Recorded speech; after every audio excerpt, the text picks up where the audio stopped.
आज जो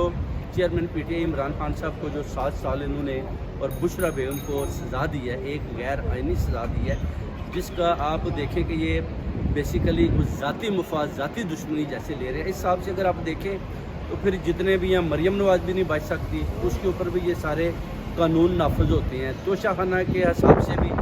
जितने लोग पहले इधर जितने भी आए हैं, प्राइम मिनिस्टर आए हैं, उनको भी पकड़ कर इनको चाहिए सजाएं देनी, अंदर बंद करना। सिर्फ़ और सिर्फ ये अपना ज़ाती गुस्सा निकाल रहे हैं और इनको पता है कि खान साहब ने 8 फरवरी को जीत कर सामने आ जाना है, उसके बाद फिर इनको भागने की उधर से